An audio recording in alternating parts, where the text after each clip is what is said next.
Assalamualaikum warahmatullahi wabarakatuh. Kembali lagi di channel Berita Horor. Untuk kisah kali ini saya akan membawakan sebuah cerita yang berjudul Misteri Gudang Tua. Sebelum kita lanjut ke ceritanya, tekan dulu tombol like video ini dan jangan lupa tekan juga tombol subscribe channel ini. Nyalakan juga lonceng notifikasinya agar tidak ketinggalan cerita-cerita lainnya. Dan seperti apa untuk kisah kali ini? Langsung saja kita masuk ke ceritanya.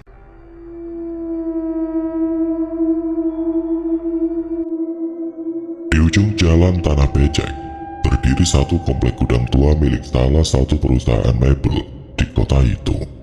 Sebuah bangunan kuno bekas masa Orde Baru yang selalu beralih fungsi dan kepemilikan.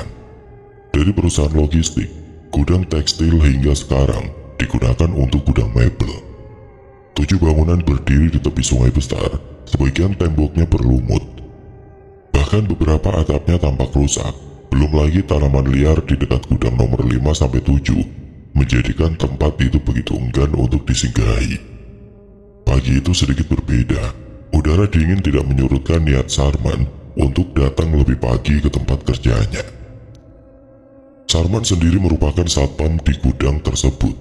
Usianya baru menginjak 40 tahun, belum menikah, dan hidupnya terkesan datar bahkan tidak punya ambisi sama sekali.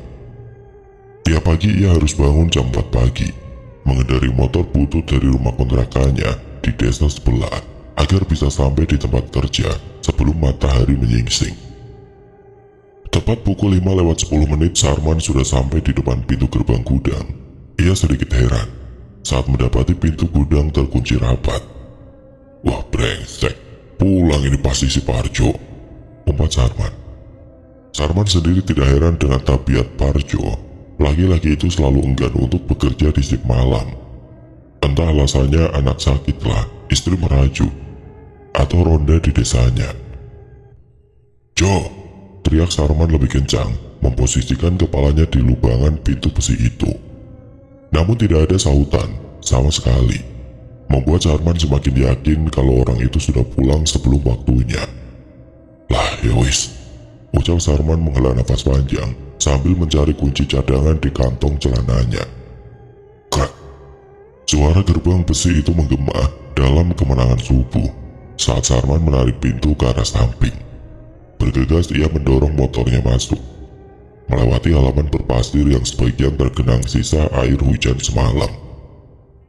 Ia memarkirkan kendaraannya di samping pos kecil dengan atap seng yang sudah berkarat. Dari tempatnya berdiri, Sarman masih bisa membaui aroma kayu basah dan cat pernis. Selain itu, dari tempatnya berdiri, ia bisa melihat deretan gudang berjajar yang dibangun di dekat bantaran sungai. Masing-masing gudang diberi nomor urut besar di depannya.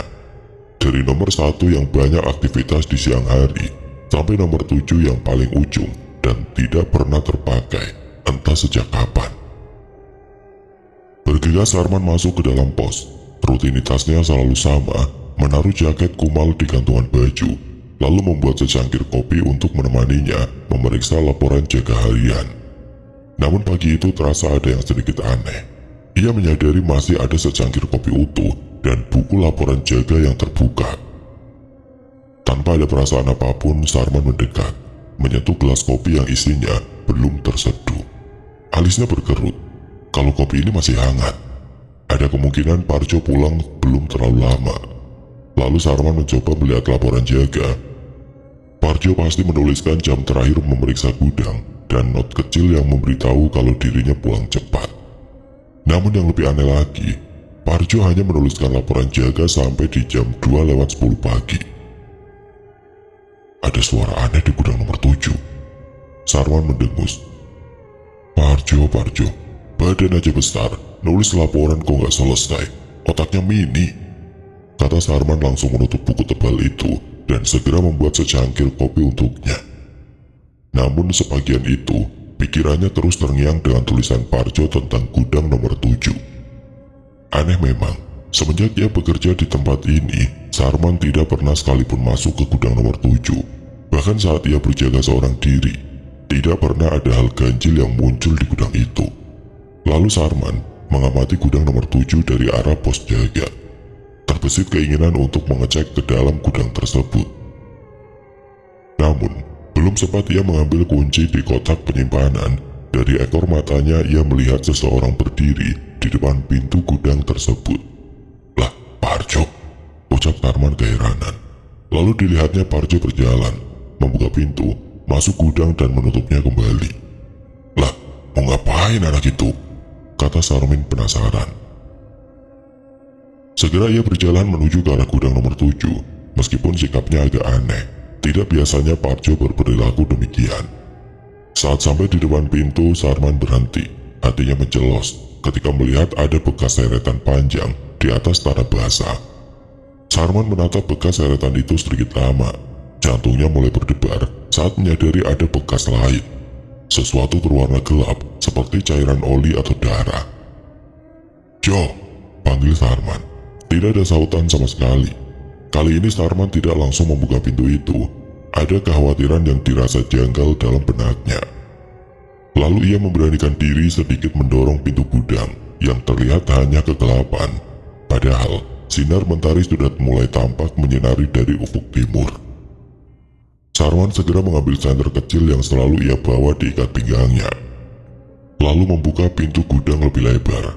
Seketika, bau kayu basah, apek dan besi berkarat menguar menusuk hidung. Kemudian Sarman menyorotkan lampu senter ke dalam ruang gelap itu.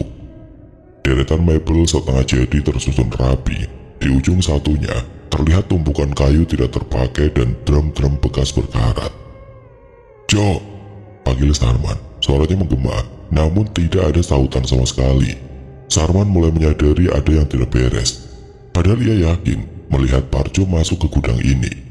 Namun bagaimana kalau itu bukan Parjo? Merasa ini adalah tanggung jawabnya, Sarman pelan-pelan melangkah masuk. Ia mengarahkan cahaya senternya ke segala arah, menembus debu yang berterbangan di tempat lembab itu. Di dalam gudang, suasana begitu mencekam. Makin lama bau apek kayu basah, jamur, lembab, dan semacam cat pernis busuk makin menusuk hidung Sarman. Jo, panggil Sarman. Namun tetap saja ia tidak mendapati seorang pun yang menjawab panggilannya. Bahkan kini tiap ia melangkah rasanya begitu mencekam. Suara yang ditimbulkan antara gesekan sol sepatu dan parket kayu membuat jantung Sarman kian berdebar. Terus, Sarman melangkah mengikuti bekas seretan di dalam gudang itu. Sarman berharap, semoga saja seretan itu tidak seperti dalam benaknya. Kini Sarman berhenti tepat di tumpukan mebel yang masih tertutup kain terpal. Rasanya bau anjir busuk semakin menguar dari tempat ini. Sek, dak.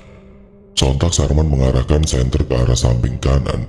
Cahaya senternya tepat mengenai tumpukan kayu lapuk yang sudah berjamur.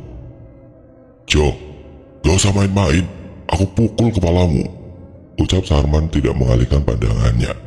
Keheningan merayap, tidak terdengar lagi suara aneh itu.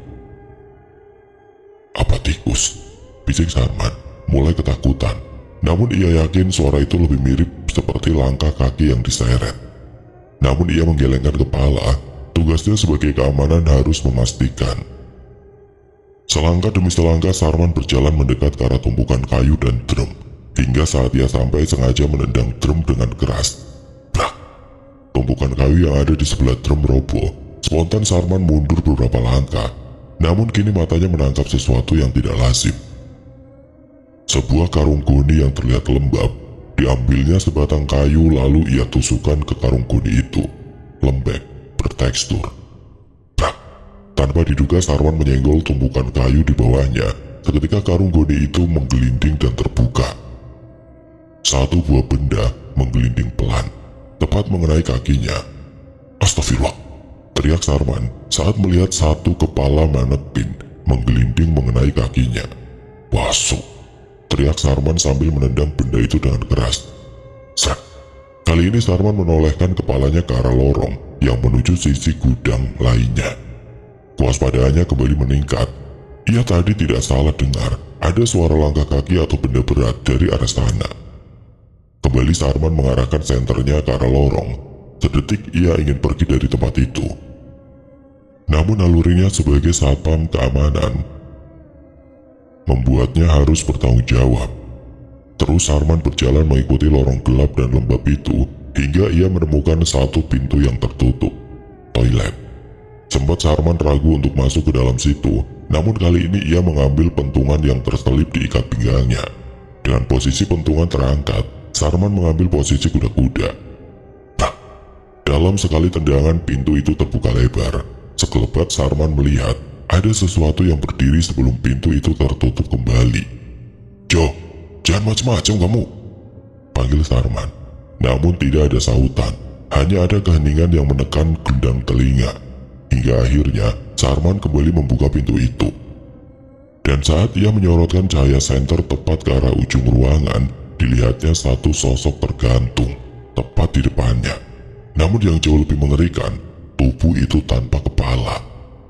Sarman yang shock hanya bisa berdiri diam gemetar. Entah apa yang ada di dalam pikirannya. Seolah ada sesuatu yang mendorongnya untuk mengarahkan cahaya senternya ke arah bawah kaki yang tergantung itu. Dan betapa mengerikannya saat Sarman melihat kepala Parjo tergeletak di sana dengan mulut terbuka, satu mata tertutup dan bekas darah yang masih menempel. Sarman panik. Ia tidak bisa menjerit saking kagetnya. Ia menggeleng kuat. Ia berusaha untuk bangkit dan keluar dari tempat itu. Sret! Sarman menoleh ke arah sumber suara. Senternya ia arahkan ke sisi lorong lainnya. Namun lagi-lagi ia tidak menemukan apapun di sana. Hanya ada kekosongan. Sret! Kali ini Sarman tidak salah dengar. Itu bukan hanya suara langkah kaki, namun juga suara besi yang beradu dengan lantai. "Tolong!" teriak Sarman sekuat tenaga. Ia berharap ada yang mendengar suaranya, namun nyatanya jam sepagi itu belum ada satupun karyawan yang datang. Panik, Sarman segera beranjak. Ia terus berlari tanpa memerhatikan sekitarnya. Saat ia berhasil keluar dari gudang itu, Sarman menjerit sekeras-kerasnya. Ia terus berlari ke arah perkampungan dan segera meminta tolong kepada warga sekitar. Dalam keremangan subuh, banyak warga yang berkumpul di rumah Pak Kades, termasuk Mandor Yadi yang ditugaskan sebagai kepala gudang itu. "Benar Pak, saya tidak salah lihat. Tadi ada mayat Parjo di tempat itu," ucap Sarman menjelaskan. "Parjo, kamu yakin? Dia sudah minta cuti ke saya beberapa hari lalu loh," ucap Mandor Yadi. "Gak mungkin Pak, orang tadi saya lihat sendiri. Mending sekarang kita lapor polisi," ucap Sarman panik. Mandor Yadi tampak ragu. Sebentar, jangan gegabah. Lebih baik kita cek ke sana dulu." "Loh, kenapa Pak? Ini ada pembunuhan loh. Saya itu gak gila," ucap Sarman saat melihat kesangsian di wajah Mandor Yadi. "Saya tidak bilang kamu gila, tapi jelas saya sendiri yang mengantar Parjo sampai terminal," ucap Mandor Yadi. "Aku tidak bohong," jerit Sarman frustasi. "Mas tenang, jangan emosi," kata Pak Kades mencoba menenangkan Sarman. "Jangan emosi gimana toh Pak? Saya lihat mayat loh. Wis, sekarang kita lapor polisi dulu," ucap Sarman hendak beranjak. Man, sebentar. Kamu yang tenang. Kita cek dulu. Kalau kita lapor polisi sekarang, bisa-bisa gudang ini malah tutup," ucap Mandor Yadi. "Dikira aku bohong? Aku lo lihat dengan mata kepalaku sendiri," geram Sarman tidak sabar. Ia tidak habis pikir dengan pemikiran Mandor Yadi.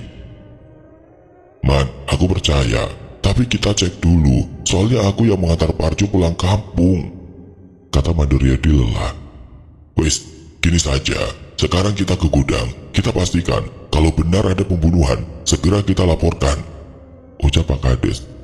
Tapi, Man, kalau gudang itu ditutup, bisa berimbas ke karyawan lain. Di sana tinggal beberapa loh pekerjanya. Jangan sampai memutus rezeki orang lain. Kita lihat dulu, pastikan semua. Jangan gegabah," ucap Mandor Yadi. Sempat Sarman ingin memberontak, namun di bawah tatapan sangar Pak Kades, ia akhirnya sepakat. Pagi itu akhirnya Sarman, Mandor Yadi, Pak Kades, dan 3 orang warga desa sepakat untuk memeriksa ke dalam gudang. "Gudang nomor 7 yang ujung itu?" tanya Pak Kades dari arah gerbang masuk. "Bener Pak," ucap Sarman. Mereka segera berjalan ke arah gudang nomor 7. "Mana Man? Katanya ada bekas orang diseret," tanya Minto, mencari-cari bekas seretan tanah yang dimaksud oleh Sarman. Sarman pun bingung. Tadi ia melihat tanah di depan pintu membentuk pola, seperti garis bekas tubuh orang diseret paksa. Namun bekas itu seakan sudah hilang entah kemana. Aku udah bohong. Beneran, tadi di sini ada bekasnya. Ucap Sarman membela diri saat melihat ekspresi wajah orang-orang di dekatnya. Pintunya digembok, kata Zainal sambil memegang gembok besar yang masih terkunci rapat.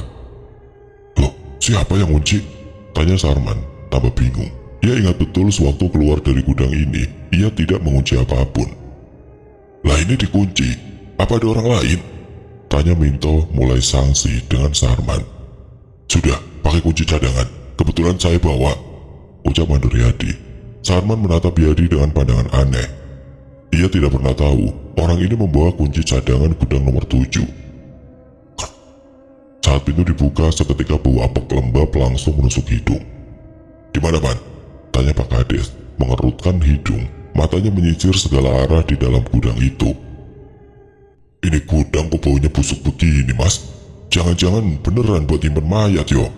Ucap Minto sambil menutup hidungnya. Hus, cangkemmu, Min. Mending diem dah? Ucap Zainal.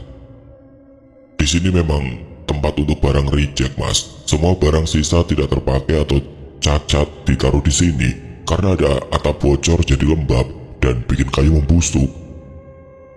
Drum itu juga isinya resin, mungkin kecampur baunya. Jelas Mandoriadi. Pantesan, tapi ngeri juga ya tempat ini. Banyak setannya pasti. Ucap Minto saat mereka sudah masuk ke dalam gudang. Sudah, Man. Sekarang tunjukkan di mana mayat itu, kata Pak Kades. Ia pun tidak mau terlalu lama di tempat seperti ini. Di sana, Pak, di lorong kamar mandi, kata Sarman sambil menunjuk ke lorong gelap di ujung ruangan. Tanpa basa-basi mereka terus melangkah. Ini memang berantakan, yo. Apa tuh ini? Tanya Zainal saat melewati tumpukan kayu dan memeriksa manekin yang tadi sempat ditendang oleh Sarman. Ngeri ya, patung ini rasanya mirip banget sama kepala manusia, kata Minto penasaran. Sarman mengamati kedua orang itu lalu menatap ke arah manekin tadi. Jika dilihat dengan seksama, memang benda itu mirip sekali dengan kepala manusia asli. Lorong ini, Man? Tanya Mandoriadi. Sarman mengangguk, namun ia tidak berani melangkah paling depan. Ia hanya menunjuk ke arah lorong gelap itu. Sesampainya di depan pintu kamar mandi, kelima orang itu hanya berdiri. Tidak ada obrolan apapun. Yakin mereka semua sedang menyiapkan mental jika apa yang diucapkan Sarman benar adanya. Di balik pintu itu, kata Sarman. Min, buka pintunya, pinta Pak Kades. Laku saya, Pak, Zainal saja, kata Minto bergidik ngeri. Bus, ngawur. Kalau beneran disuruh ada mayat, ya ndak mau aku, tolak Zainal mentah-mentah. Wes, biar aku yang buka, kata Mandoriadi. Ia maju selangkah perlahan, ia mendorong pelan pintu itu. Krak. Perlahan Mandoriadi mendorong pintu itu, sedangkan Minto dan Zainal mengarahkan senter mereka tepat ke arah pintu itu. Dan saat pintu itu terbuka, mana, Man? Tanya Pak Kades. Raut wajahnya yang tegang langsung melunak dengan cepat. Terbesit rasa syukur jika apa yang dialami Sarman hanya imajinasi belaka. Karena kalaupun benar, bisa-bisa ia terjerat pada kasus pembunuhan ini. Tadi di sini, Pak. Sumpah, tadi saya lihat mayat Parjo tergantung di sini. Kepalanya ada di lantai ini, kata Sarman bingung. Zainal dan Minto mengarahkan cahaya lampu tepat ke arah yang ditunjuk oleh Sarman. Namun lagi-lagi mereka tidak menemukan apapun. Bahkan setitik darah pun tidak ada. Wes, mungkin kamu kecapean. Hari ini, kamu izin saja, kata Mandoriadi. Meski terlihat marah, namun ia juga bersyukur tidak ada mayat apapun. Sumpah, Mas. Sumpah tadi ada mayat di sini, ucap Sarman begitu bingung. Sudah, Man. Mending kamu pulang, istirahat. Pikiranmu sedang kacau itu, ucap Mandoriadi sambil menepuk pundak Sarman. Sarman masih berdiri mematung di depan pintu gudang nomor 7. Matanya nanar menatap lantai semen. Tidak ada darah, tidak ada kepala Parjo. Bahkan bau anjir yang tadi menusuk hidungnya sudah berganti menjadi bau kayu apek. Tapi, Pak, gumam Sarman. Suaranya terdengar putus asa. Sudah toh, potong Pak Kades, nada suaranya sedikit membentak. Jangan bikin masalah, Man. Jangan membuat fitnah ada pembunuhan. Kasihan Pak Yadi dan warga lain kalau tempat ini ditutup. Warga lain pun tampak menggeleng. Perlahan mereka bubar dengan raut wajah kecewa karena tidak melihat sesuatu yang mengerikan. Akhirnya dengan langkah gontai, Sarman akhirnya mengalah. Ia berjalan kembali menuju pos jaga untuk mengambil tasnya. Sejenak ia berpikir, mungkin saja mereka benar. Mungkin dirinya memang kurang tidur, tapi seketika Sarman menggelengkan kepala. Ia tahu, instingnya yang sudah belasan tahun bekerja menjadi penjaga malam, menjerit kalau ada yang salah. Baru saja Sarman hendak menaiki motor bututnya, sebuah mobil Innova hitam menerobos masuk gerbang pabrik dengan kecepatan sedang, namun mencipratkan genangan air lumpur ke celana Sarman. Jaran, umpat Sarman kaget. Mobil itu berhenti tepat di depan gudang nomor 1, tidak jauh dari mandor Yadi berdiri. Pintu terbuka, menampakkan satu laki-laki muda dengan kemeja rapi yang dimasukkan ke dalam celana bahan. Gila, tempatnya pelosok, sinyal jelek. Kenapa juga kantor punya gudang sejauh ini? Umpat Ardi. Tidak lama kemudian pintu mobil kembali terbuka. Seorang perempuan muda dengan rambut diikat ekor kuda.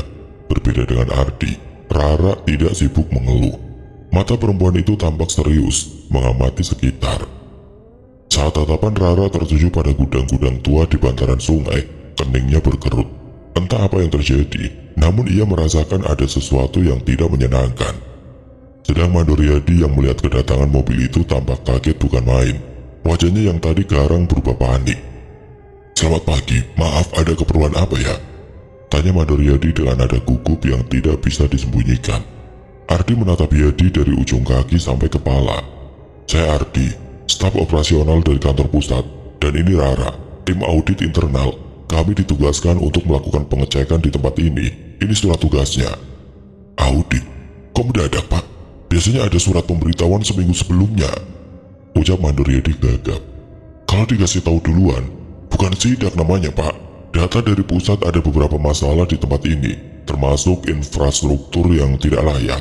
Contohnya gudang nomor 7, kata Ardi ketus sambil membaca salah satu map di tangannya. Mendengar kata gudang nomor 7, lutut Mandor Yadi seketika lemas. Tanpa sadar ia langsung melirik ke arah gudang tua itu.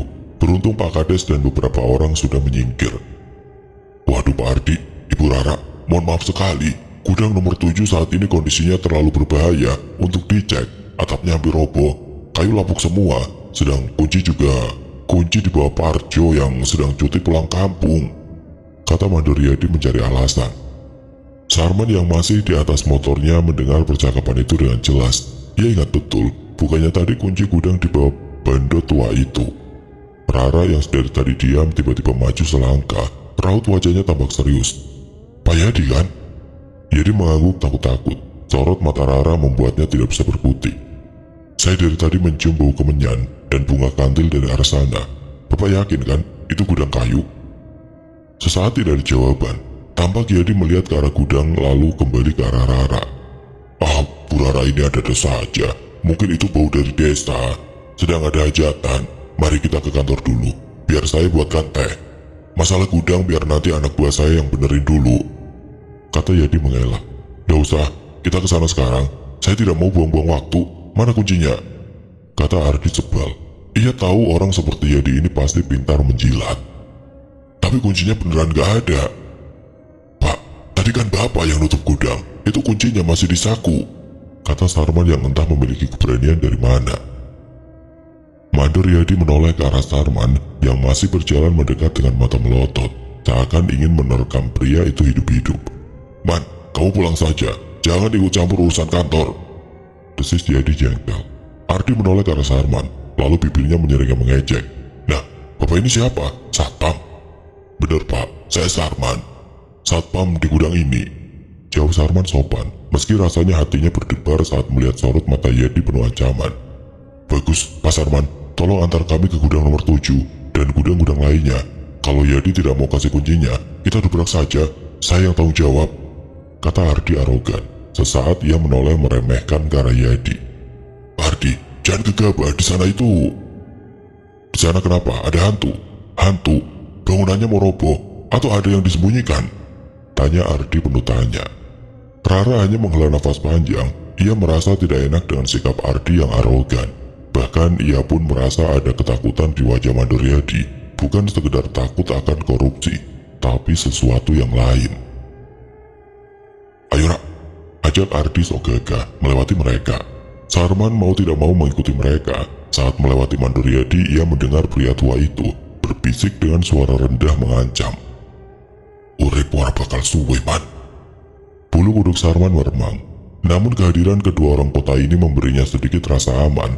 Setidaknya ia harus mencari tahu apa yang sebenarnya terjadi di tempat itu. Mereka bertiga diikuti Mandoriadi, berjalan mengikuti jalan setapak yang ditumbuhi rumput liar. Semakin merasa dekat dengan gudang 7, Rara semakin memijat pelipisnya. Udara di sekitar gudang-gudang ini membuat kepalanya berat. Bau busuk banget, ini gudang mebel apa tempat pembuangan sampah? Ucap Ardi dengan nada jijik. Sarman tampak ragu, kemudian ia berkata pelan. Tadi saya nemu mayat di dalam sini, Pak. Ardi dan Rara berhenti mendadak. Mereka menatap Sarman bingung. Mayat? Maksudnya? Tanya Rara. Maaf Pak, Bu, Sarman ini tadi kelelahan, jadi mungkin manekin dikira mayat. Ucap Mandoriadi cepat. Serius Pak, saya lihat sendiri tadi di gudang nomor 7, ada mayat Parjo. Ucap Sarman membela diri. Jangan ngawur kamu, Man. Tadi kan sudah lihat sendiri tidak ada apa-apa di dalam sana. Kata Yedi tanpa berpikir. Oh, jadi tadi sudah masuk ke gudang. Sekarang mana kuncinya? Tukas Ardi sambil meminta kunci ke arah Mandoriadi. Tidak bisa lagi mengelak, akhirnya Yedi merogoh saku celananya. Ia mengambil satu kunci berkarat untuk diserahkan kepada Ardi. Sedang Rara sendiri lebih banyak diam. Entah kenapa kepalanya terasa begitu pusing dan berat. Kini Ardi memasukkan kunci itu ke lubang gembok besar berkarat. Gembok terbuka. Ardi mendorong pintu besar itu hingga terbuka. Seketika udara di dalam tercium. Campuran kayu lapuk dan sisa resin yang menyengat. Oh, bau apa sih ini? Bangkai tikus dicampur tinar. Desis Ardi mengendus udara. Rara mundur selangkah, tangannya mencengkeram bajunya dengan erat. Lorong di depannya begitu menakutkan. Tunggu, ucap Rara. Ardi menoleh. Kenapa lagi, Ra? Perasaanku gak enak. Mending kita keluar dulu deh. Ada sesuatu yang berdiri di sana. Alah, itu kan cuma tumpukan kayu atau kardus. Lagi pula aku mau tahu, beneran ada mayat nggak di sini? Jangan-jangan Mandoriadi ngumpetin mayat di sini. Jangan sembarangan, Pak. Tugas Mandoriadi tidak terima. Namun Ardi tidak peduli. Dengan langkah lebarnya ia masuk ke dalam gudang itu. Man, ayo, di mana mayat itu? Kata Ardi menoleh. Saat Sarman hanya berdiri diam di samping Rara. Cahaya senter dari ponsel milik Ardi menyapu seisi ruangan. Gudang itu luas, namun terasa sesak. Di kiri kanan berjejer rak-rak besi tinggi penuh kayu. Di tengah ruangan ada meja-meja berantakan. Mana mayatnya? Tanya Ardi sekali lagi. Sarman tampak bingung, ia menunjuk ke arah lorong kecil tempat di mana ia melihat tubuh Parjo dengan kepala yang sudah terpisah. Tadi di sini, Pak, di depan toilet ini. Ardi mendekat, menyorotkan senternya ke lantai semen yang kering. Mana? Gak ada darah ini. Kamu mabuk kecubuman? Tanya Ardi. Demi Allah, Pak, saya tadi lihat sendiri. Seru Sarman bersikeras. Sudah biasa aku sama orang kampung pembohong mirip Yadi. Potong Ardi bosan. Ia mengalihkan senternya ke arah tumpukan benda yang tertutup terpal di sisi lain gudang. Tanpa ragu Ardi berjalan mendekat dan menarik terpal debu itu dengan kasar. Debu tebal berterbangan, membuat udara di sekitar mereka semakin keruh. Sarman terlonjak mundur, sementara Rara menutup mulut dan hidungnya. Di balik terpal itu berdiri 5 buah patung kayu seukuran manusia. Patung-patung itu berdiri tegak, berjejer rapi menghadap ke pintu masuk. Ardi mendekatkan wajahnya ke salah satu patung, keningnya berkerut dalam. Manekin, siapa yang buat? Jelek banget. Proporsinya aneh. Rara hanya menggelengkan kepalanya, ingin sekali memarut mulut Ardi yang jauh lebih wanita ketimbang dirinya. Lalu Ardi mengetuk bahu patung itu dengan punggung jarinya. Suaranya padat, berat, layaknya kayu jati solid. Namun tekstur permukaannya tidak licin seperti finishing mebel pada umumnya. Permukaannya kasar, berpori, dan berwarna coklat kusam yang tidak merata. Sarman yang berdiri di belakang Ardi menatap patung yang berada di ujung paling kanan. Seketika ia merasa jantungnya berdegup dengan kencang. Ia mengenali postur itu, bentuk tubuh itu. Pak, itu Parjo. Ardi menoleh cepat. Namun saat melihat Sarman mengacungkan tangannya ke arah salah satu patung, ia hanya mendengus kesal. Apalagi man, itu cuma kayu. Parjo itu Pinocchio atau gimana? Aneh kamu, kata Ardi kembali sibuk mengamati patung-patung itu. Sementara itu Rara memisahkan diri. Entah kenapa, insting memintanya untuk bergerak ke arah sudut ruangan. Tampak di sana ada sebuah meja tua yang kakinya sudah hampir rusak. Sesampainya di sana ia melihat ada beberapa tumpukan buku, kertas nota berserakan, namun bukan nota yang menarik perhatiannya. Di laci meja yang sedikit terbuka, menyembul sebuah ujung buku tebal. Rara menoleh ke belakang. Tampak Ardi dan Sarman masih berdebat tentang Parjo, sedang Yadi tidak terlihat keberadaannya. Rara langsung menarik buku itu. Seketika bau menyengat menguar, bukan bau kertas lama, melainkan aroma anyir darah bercampur bunga kantil. Penasaran, Rara mengangkat buku itu. Berat, sampulnya seperti berminyak, terbuat dari kulit hewan, lalu ia membuka perlahan.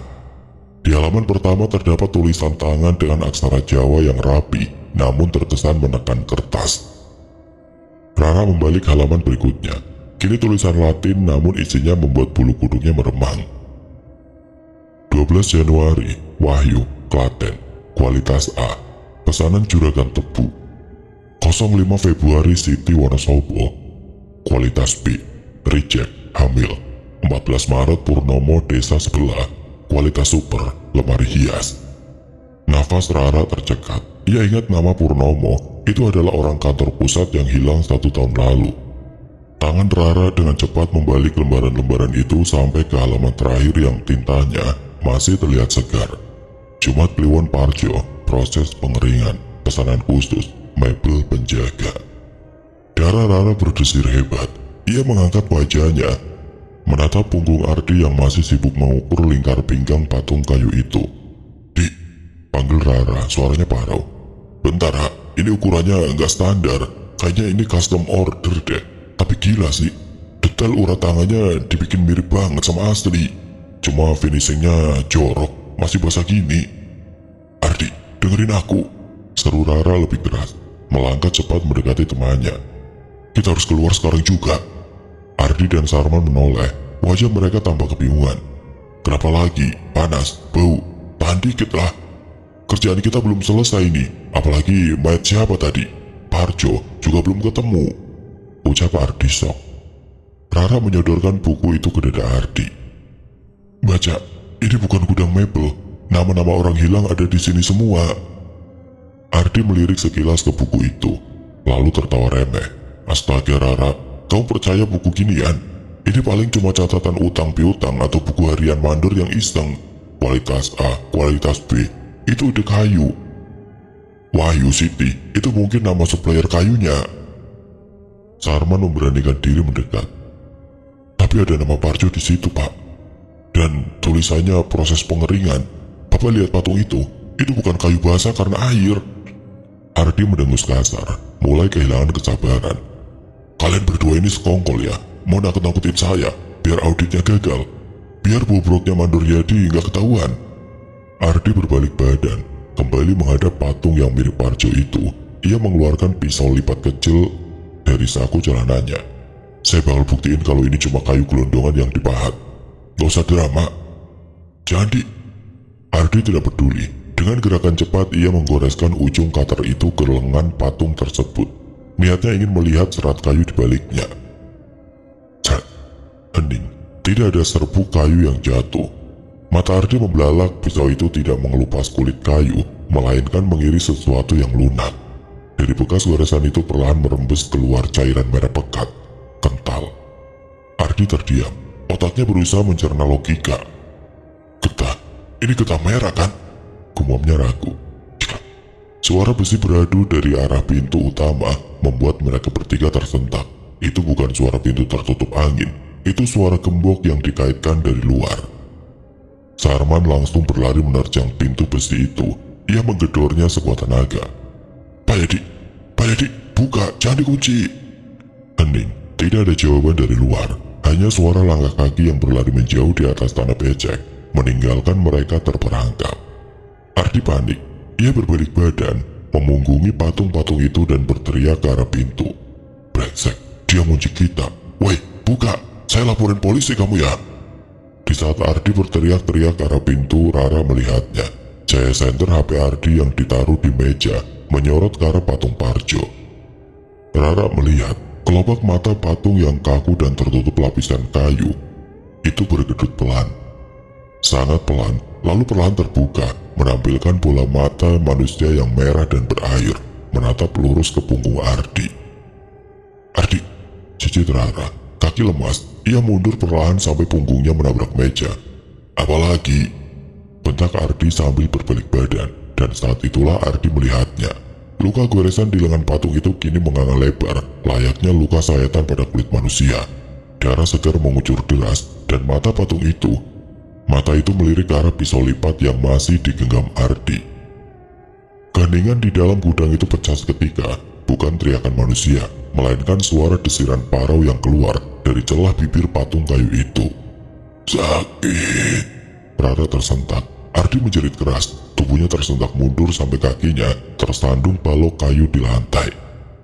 Brak! Ardi jatuh terduduk di lantai berdebu. Pisau cutter di tangannya terlempar entah kemana, wajahnya pucat pasi, matanya melotot menatap sosok kayu yang darahnya menetes semakin deras membasahi lantai. "Setan! Setan!" Sarman segera berlari. Ia menyambar kerah ke meja Ardi dan menyeret pemuda itu mundur menjauh dari jangkauan patung. "Mundur, Pak, mundur!" Rara yang masih berdiri mematung di dekat meja menyorotkan senternya ke arah patung Parjo. Kini terlihat jelas, bukan hanya mata dan mulut yang bergerak, lapisan kayu di bagian dada patung itu mulai retak memanjang. "Krak, krak!" "Apa ini?" bisik Rara, suaranya gemetar hebat. "Mereka cuma patung," bentak Ardi yang sudah berdiri. "Matamu di mana, Di? Dari tadi mulutmu itu penuh sampah," bentak Rara. "Pak, Bu, itu Parjo, beneran itu Parjo," kata Sarman gemetar. "Diam, sekarang kita harus keluar dari tempat ini." "Jadi brengsek, pasti dia tahu semua apa yang terjadi di tempat ini," bentak Rara. "Sudah saya bilang kan, saya lihat mayat, malah dikira bohong," kata Sarman gemetar. "Diaman, berisik." Namun belum sempat Rara menyelesaikan ucapannya, suara kayu beradu terdengar mengerikan. Patung Parjo, meski wajahnya hancur, merangsek maju. "Mundur, cepat, cari tempat sembunyi," teriak Sarman. Kemana, Pak?" jerit Rara. Sarman melirik ke sudut gudang. Ada sebuah ruangan kecil berdinding kaca buram.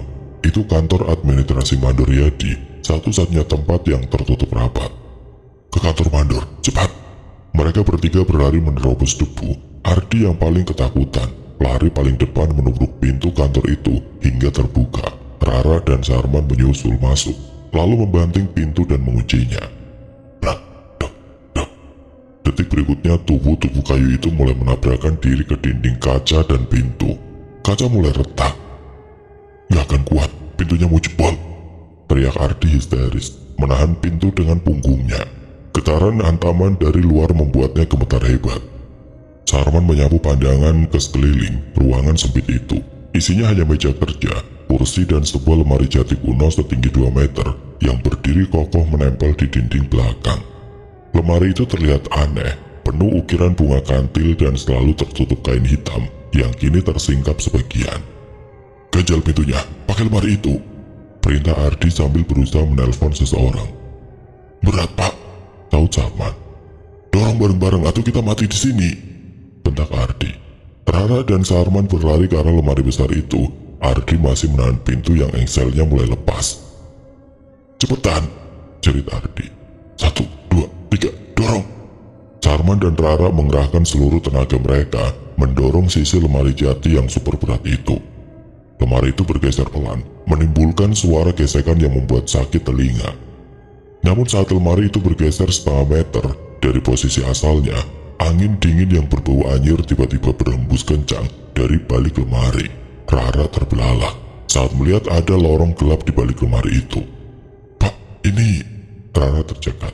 Sarman menatap lubang itu. Ia baru sadar, selama bertahun-tahun ia bekerja, Mandor Yadi selalu melarang siapapun masuk ke kantor ini dengan alasan menyimpan dokumen rahasia. Kaca pintu kantor pecah berhamburan. Sebuah tangan pucat masuk. "Masuk ke lubang itu satu-satunya jalan," teriak Sarman. Itu gelap, Pak. Bau bangkai. Tolak Ardi. Pilih mana? Masuk ke sana atau jadi Pinocchio? Pintu kantor jebol sepenuhnya. Tidak ada pilihan. Rara yang pertama kali nekat. Ia menerobos masuk ke celah di balik lemari, menuruni tangga tanah yang licin. Ayo Di. Sarman mendorong Ardi masuk paksa. Lalu ia sendiri menyusul masuk. Sebelum Parjo sempat meraih kaki Sarman, ia menendang sisi lemari jati itu dari dalam. Brak! Lemari itu bergeser miring, tapi cukup untuk menutupi sebagian besar lubang akses tersebut. Menjebak mereka di dalam kegelapan lorong, sekaligus memisahkan mereka dari kejaran patung-patung di atas. Mereka bergegas menuruni anak tangga batu dengan jantung berdebar. Udara di lorong itu tidak begitu pengap, justru malah beraroma wangi menyengat, seperti campuran bunga sedap malam dan dupa. Hingga saat Rara menyentuh lantai dasar, ia tertegun. Saat ini mereka berada di sebuah ruangan khusus dengan lantai dari tanah. Dindingnya terbuat dari batu kasar yang ditata rapi. Di tengah ruangan terdapat sebuah amben kayu besar dengan sesajen lengkap, kepala kerbau, tumpeng nasi hitam, segelas kopi dan bunga-bunga. Tempat apa ini? Bisik Ardi ngeri. Tempat menghadap, jawab suara berat. Mereka bertiga tersentak di sudut ruangan. Duduk bersila, seorang laki-laki yang sangat mereka kenali. Yadi, kata Sarman lirih. Yadi tidak menjawab, hanya tersenyum miring. Sugeng Rawu, kantor pusat sudah mengirim kabar. Kalian adalah bingkisan yang ditunggu-tunggu. Apa maksudnya, brengsek? Umpat Ardi keras. Yadi tersenyum miring. Simpan suaramu, Ardi. Doro sudah tidak sabar ingin mencoba baju barunya. Brengsek, maksudmu apa? Kata Ardi. Ia hendak maju namun lengannya ditahan oleh Rara. Yadi tidak menjawab. Ia malah membakar dupa dan mengucapkan mantra tanpa suara. Lalu dengan sedikit tenaga ia menepuk lantai 3 kali. Suasana di tempat itu berubah drastis dan hawa dingin yang tidak bisa dijelaskan oleh akal manusia. Lalu dari balik tirai kelambu, di belakang amben, serak, dok, serak, dok. Ardi, Rara dan Sarman mematung, mata mereka terpaku pada celah tirai itu. Sebuah tangan menyibak tirai. Tangan itu pucat, kaku, tubuh itu mengenakan seragam satpam berwarna biru yang sudah kotor oleh tanah dan darah kering. Sarman membekap mulutnya. Parjo. Sosok itu melangkah keluar. Benar, itu tubuh Parjo, posturnya yang kempal, seragamnya yang kekecilan di bagian perut. Namun ada yang salah. Di atas lehernya kosong, tidak ada kepala di sana. Bangsat. Umpat Ardi mundur ketakutan saat melihat sosok Parjo sedang menenteng sesuatu di tangannya. Tangan itu menjinjing sesuatu dengan menjambak rambutnya. Kepala itu menggantung di tangan kanannya. Raut wajah itu datar, namun ada seringai kecil di bibirnya. Wadah baru. Mereka menjerit ngeri saat tubuh itu bergerak perlahan. Pergi, pergi. Parjo, sadar Jo, ini aku Sarman. Yadi yang ada di ujung ruangan tertawa keras. Mereka itu benar-benar bodoh. Bagaimana mungkin mereka berusaha menyadarkan sesuatu yang sudah jelas-jelas mati? Tubuh Parjo yang dikendalikan ilmu hitam terus bergerak ke arah Ardi. Ardi yang panik, terus berupaya untuk menghindari sosok mengerikan itu. Setan, minggir! Jerit Ardi dengan suara hampir menangis. Tubuh tanpa kepala itu tidak peduli. Dengan gerakan menyentak namun cepat, tangan kiri sosok itu mencengkeram leher Ardi dengan kuat. Ardi terangkat ke udara, kakinya menendang-nendang sia-sia. Kekuatan mencengkeram sosok itu benar-benar kuat. Sarman yang melihat itu tidak bisa tinggal diam. Meski ketakutan setengah mati, ia tetap berusaha untuk menolong Ardi. Lepasin dia Jo, sadar! Teriak Sarman sambil mengayunkan pentungan karetnya sekuat tenaga ke punggung mayat Parjo. Pak! Pukulan itu telak, tapi rasanya seperti memukul batang kayu jati yang keras. Tubuh Parjo bergeming. Justru kepala yang dijinjing di tangan kanan itu menoleh ke arah Sarman. Mata merahnya melotot marah. Dengan sekali pukulan, Sarman terpental sampai tersungkur ke belakang. Kini tidak ada yang bisa menolong Ardi. Tubuh tanpa kepala itu menghempaskan tubuh laki-laki itu ke amben di tengah ruangan. Mandor Yadi tertawa. Percuma, kami pikir kantor pusat mengirim kalian ke sini untuk audit. Yadi menggelengkan kepala, wajahnya menyeringai keji. Perusahaan ini butuh makan. gudang nomor 7 ini uang mereka, dan setiap panen besar, Ndoro butuh ganti tiang. Kalian itu bukan auditor, kalian itu kiriman, ubur rampe, sesajen hidup yang diantar sendiri ke tempat jagal. Mata Ardi terbelalak ngeri. Brengsek, lepas! Sudah, jangan banyak bicara. Wetonmu Selasa Kliwon, darahmu panas, penuh ambisi dan kesombongan. Itu makanan paling lezat untuk Ndoro.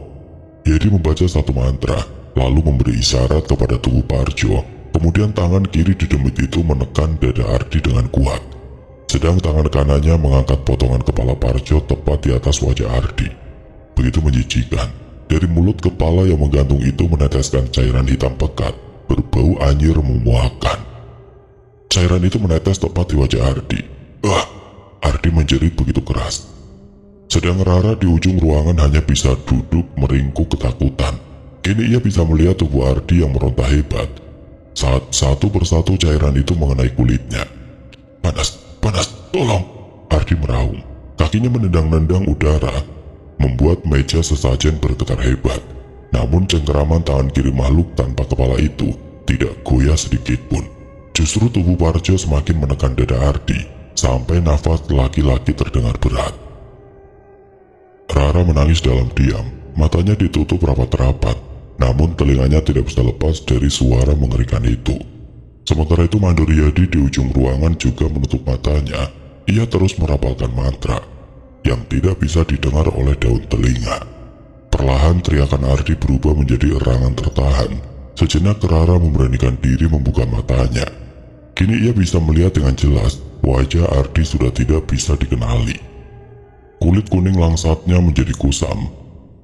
Sesaat bahkan Rara melihat kulit itu tampak kering seperti kulit kayu. Rara terperajat saat mendengar suara tulang-tulang Ardi yang dipaksa lurus oleh sesuatu yang tidak bisa dilihat oleh mata. Dalam hitungan menit Ardi, si auditor necis dari kota, telah tewas. Tubuhnya berubah menjadi kaku. Ekspresi wajahnya datar namun sorot matanya menyimpan ketakutan. Kemudian Rara melihat tubuh tanpa kepala Parjo melepaskan cengkeramannya. Ia mundur selangkah, sedang kepala yang dijinjingnya menjilat sisa cairan di bibir dan pipi Ardi. Manis, desis kepala itu. Mandor Yadi membuka matanya lalu berjalan mendekat. Ia menepuk pipi patung Ardi yang kini dingin dan keras. Sempurna. Weton Selasa Kliwon memang paling pas buat tiang penyangga. Panas, kuat, dan penuh nafsu duniawi. Ia kemudian membalikkan badan. Suasana ruangan mendadak hening. Hanya suara tetesan air tanah yang terdengar. Yadi melangkah pelan menuju sudut ruangan tempat Rara meringkuk. Giliranmu, kata Mandor Yadi. Rara mundur hingga punggungnya menabrak dinding dingin. Nafasnya tercekat. Sebentar lagi nasibnya akan seperti Ardi. Tubuh tanpa kepala Parjo maju selangkah, siap menyeret tubuh Rara. Tolong, jangan, ucap Rara mengiba. Orang-orang seperti kalian itu sudah sombong, sudah merendahkan. Giliran terpojok minta tolong, memuakkan. Tolong pak, tolong, ucap Rara berulang kali. Kamu cantik, sial. Perusahaan sudah memilihmu untuk menjadi tiang penyangga. Harusnya kami bangga, karena karyawan teladan sepertimu bisa menjadi penopang perusahaan, kata Yadi dengan senyum menyeringai. Rara menggeleng. Ia begitu takut dengan sorot mata mengerikan itu. Kalimat terakhir, ucap Yadi dengan senyum seringai mengerikan. Namun belum sempat Rara berucap, tiba-tiba Mandor Yadi yang ada di depannya berdiri kaku. Matanya melotot, seakan ada sesuatu yang mengejutkan. Mati gue, dukun iblis, geram Sarman. Cip. Dari arah belakang, Sarman dengan wajah berdarah dan sebagian gigi yang sudah tanggal berdiri di balik punggung Yadi. Dengan sisa tenaga terakhirnya, Sarman memutar gagang keris kecil itu di dalam tubuh Yadi. Yadi memuntahkan darah dari mulutnya. Tubuhnya kejang sesaat, lalu dengan mata melotot ambruk ke lantai. Mandor kejam itu tewas seketika di tangan anak buah yang selalu diremehkannya. Seketika kepala Parjo yang dijinjing itu menjerit. Tubuhnya berputar ke arah Sarman dan langsung menerjangnya. Lari! Teriak Sarman. Rara segera berlari. Ia menuju ke arah pintu yang ada di belakang sesajen, tempat Yadi duduk merapalkan mantra tadi. Rara tidak menoleh, ia tidak berani. Suara hantaman di belakangnya disusul keheningan dari arah Sarman sudah cukup menjadi jawaban. Satpam itu sudah tiada. Kini yang tersisa hanya derap langkah mengejarnya di lorong sempit itu. Lorong tanah itu lembab dan berbau akar busuk. Rara berlari sambil meraba dinding tanah yang dingin. Kakinya beberapa kali terperosok ke dalam lumpur cair, namun ia memaksanya bangkit. Di belakangnya suara tawa dari kepala Parjo menggema, terdengar begitu dekat seolah makhluk itu berbisik tepat di telinganya. Larilah. Nafas Rara memburu, dadanya terasa berat, namun seketika harapan muncul saat ia melihat seberkas cahaya remang-remang di ujung lorong yang menanjak. Itu jalan keluar. Rara memacu sisa tenaganya. Ia merangkak naik melewati tanjakan tanah yang licin. Di atasnya ada sebuah pintu kayu lapuk. Pintu jebakan yang tampaknya mengarah keluar area gudang. Brak! Pintu itu terbuka. Angin malam langsung menerpa wajahnya. Sekuat tenaga Rara menyeret tubuhnya keluar. Ia menyadari dirinya berada di bantaran sungai, tepat di belakang komplek gudang nomor 7 yang dipenuhi semak belukar tinggi. Namun belum sempat ia berdiri tegak, sebuah tangan dingin mencengkeram pergelangan kaki kanannya. Wah! Rara menjerit histeris. Dari lubang pintu jebakan itu, tangan kiri tubuh tanpa kepala Parjo mencuat keluar, mencengkeram kakinya kuat-kuat. Di dalam lubang, Rara bisa melihat potongan kepala Parjo yang dijinjing tangan kanan makhluk itu, mendongak menatapnya. Ojo lungo, temani aku. Rara menangis, ia menendang-nendang dengan kaki kirinya tepat ke arah tangan yang mencengkeramnya. Lepas! Sepatu Rara menghantam keras tangan makhluk itu, cengkeramannya sedikit melonggar. Rara memanfaatkan kesempatan itu, ia menarik kakinya sekuat tenaga hingga sepatunya lepas, tertinggal di tangan makhluk itu. Rara berguling menjauh, lalu bangkit dan berlari tanpa menoleh lagi. Ia menerobos ilalang tajam yang menggores kulit, lengan dan wajahnya. Ia terus berlari, menyusuri pinggiran sungai, menjauhi bangunan gudang tua yang berdiri angkuh di kegelapan malam. Sayup-sayup dari kejauhan terdengar suara adzan subuh berkumandang dari surau di desa seberang sungai. Suara itu seolah menjadi batas. Rara merasakan hawa dingin yang mengejarnya perlahan memudar. Ia terus berlari hingga mencapai jalan aspal desa. Di kejauhan, sorot lampu kuning sebuah truk pengangkut pasir mendekat. Rara melambaikan tangan lemah di tengah jalan. Tolong! Truk itu mengerem mendadak. Sopir truk turun dengan wajah kaget melihat kondisi Rara. Pakaian robek, tubuh penuh lumpur dan darah, serta wajah pucat pasi seperti mayat. Mbak, astagfirullah, Mbak kenapa? Rara tidak sanggup menjawab. Ia hanya menunjuk ke arah gudang tua di kejauhan dengan tangan gemetar. Sebelum akhirnya kegelapan merenggut kesadarannya, Rara pingsan di jalanan aspal yang dingin. 2 hari kemudian Rara terbangun di rumah sakit daerah. Polisi datang meminta keterangan, namun ketika Rara menceritakan semuanya tentang patung kayu yang hidup, Ardi yang mati dijadikan tumbal, Sarman yang dibunuh mayat berjalan, dan ruang bawah tanah tempat pemujaan, mereka hanya saling pandang dengan tatapan kasihan. Laporan polisi mencatat kejadian itu sebagai insiden perampokan dengan kekerasan. Mandor Yadi dan Sarman dinyatakan hilang, diduga melarikan diri atau hanyut di sungai. Ardi dinyatakan hilang tanpa jejak.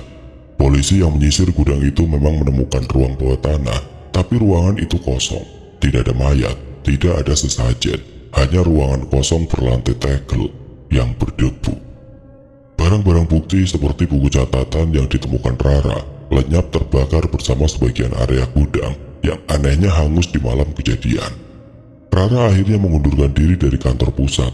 Ia tidak pernah menceritakan kejadian sebenarnya pada siapapun. Ia hanya bilang ada kecelakaan kerja. Namun Rara tahu kebenarannya. Kadang saat ia melewati toko mebel antik atau melihat tiang kayu jati tua di rumah-rumah mewah, Rara akan gemetar hebat. Ia akan mendekatkan telinganya takut mendengar suara bisikan lirih dari dalam serat kayu itu. Suara Ardi yang menjerit minta tolong. Dan setiap malam Jumat Wage, Rara akan terjaga semalaman, menyalakan semua lampu di kamarnya. Ia takut memejamkan mata, karena dalam mimpinya ia selalu kembali ke ruangan bawah tanah itu, melihat Ardi yang kaku menjadi kayu, dan mendengar suara Yadi yang berbisik lembut. Nanti kalau sudah waktunya, kamu pulang ke sini,